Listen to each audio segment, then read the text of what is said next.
तो आज हम पढ़ाएंगे यूक्लिड विभाजन एल्गोरिथम के बारे में।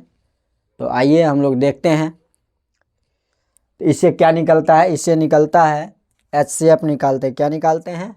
HCF। यूक्लिड विभाजन एल्गोरिथम का प्रयोग करके क्या निकालेंगे? HCF।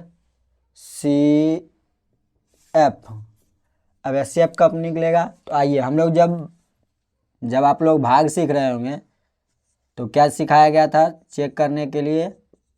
भाज्य, और यहाँ क्या होता था? भाजक। यहाँ क्या होता था?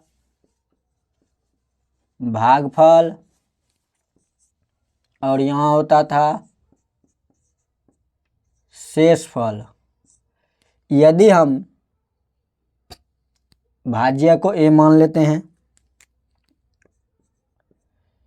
इसे भाजक को B मान लेते हैं, शेषफल को R मान लेते हैं और भागफल को Q मान लेते हैं। तो आप लोग बचपन में सीखे होइएगा। क्या सीखे होइएगा? भाज्य बराबर भाजक गुने भागफल प्लस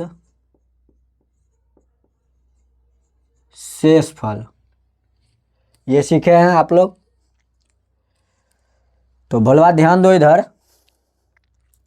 क्या भाज्य को क्या माने हम? A। भाजक को क्या माने हैं? B। भागफल को क्या माने हैं? Q। और शेषफल को क्या माने हैं? R। इसको अगर सही से लिखें तो आप लोग देखिएगा A बराबर क्या हो जाएगा? B Q plus R। यही आएगा। जहाँ जो R है, जहाँ R बराबर, R जो है 0 से क्या रहेगा? 0 के बराबर रहेगा या बड़ा रहेगा, और B से छोटा रहेगा। इस चीज़ को ध्यान देना है। तो आइए हम लोग आज समझाते हैं कि पहले इसमें कि सर ये जो एल्गोरिथम का प्रयोग करेंगे, परंतु R 0 से बड़ा और B से छोटा कैसे सर? पहले इसको हम समझते हैं, इसके बाद इसके प्रयोग से हम मौजूद निकालेंगे। तो यदि हम मान लेते हैं 4 को यदि हम 8 में भाग दें, 4 8 लेते हैं संख्या एक, और 8 में 4 से भाग देते हैं तो 4 दूनी 8 आएगा, 0 शेष बचेगा।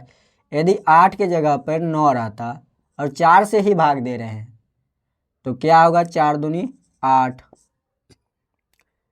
ये क्या होगा? अच्छा यहाँ देखिए 4 A बराबर कितना लिए हम? 8 लिए हैं, और B बराबर कितना लिए हैं? 4 लिए हैं। R क्या क्या बच रहा? तो देखिए यहाँ पे R बचा 0। अब R क्या बचा? 1। भलवा इस समझना है ध्यान से, नहीं खाली भलवी पर ध्यान नहीं दो। अब इसको यदि हम 10 मान लेते हैं और 4 से भाग देते हैं, क्या होगा? 4 दूनी 8। शेषफल कितना बचा? 2। ध्यान देते रहना इधर। यदि 11 लेते हैं, 4 दूनी 8। अब कितना शेषफल बचा? 3। यदि हम 11 के जगह पे 12 ले लेते हैं, फिर 4 से ही भाग दे रहे हैं तो 4 तिया 12 हो जाएगा। तो शेषफल कितना बचा? 0 बचा। तो आप लोग यहाँ देख रहे हैं, फिर से यदि हम 13 ले लेंगे, फिर से रिपीट में क्या बचने लगेगा? 4 तिया 12। शेषफल कितना बचा? 1। यानी फिर से रिपीट 1 से होने लगा, 0 1 2 आने लगा, यानी 0 से रिपीट होने लगा फिर से। यहाँ शेषफल क्या बच रहा है? यानी B कितना था? 4 था। 4 से क्या शेषफल बचेगा? हर हमेशा छोटा बचेगा शेषफल। तो यहाँ समझ गए होंगे आप लोग क्या बचेगा। इसलिए हम लिखें कि 0 के बराबर, यानी 0 के R जो आएगा 0 के बराबर होगा, या R जो होगा B, या R जो होगा 0 से बड़ा होगा। 0 से बड़ा होगा।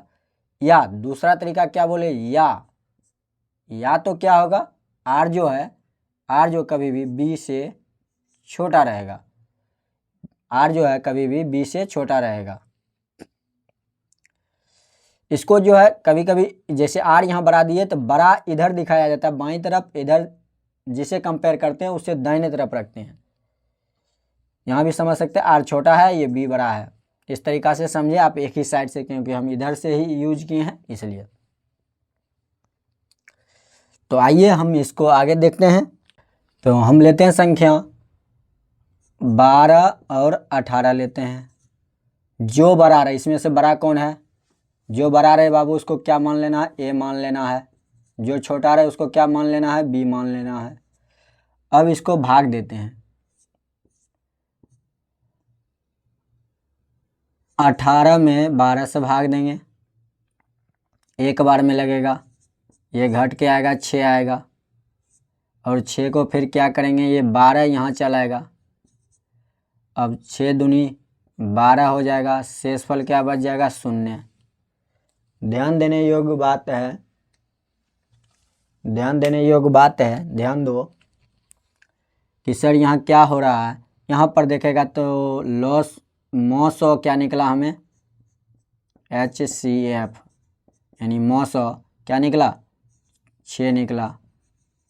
सर इस विधि से तो निकला, आगे क्या, तो यहाँ देखें, जैसे हम a बराबर कितना लिए हैं 18 और b बराबर कितना लिए हैं 12 लिए हैं। दो संख्या दिया रहेगा, हमें मानना होगा, तो बड़ा को a मानेंगे और छोटा को b मानेंगे।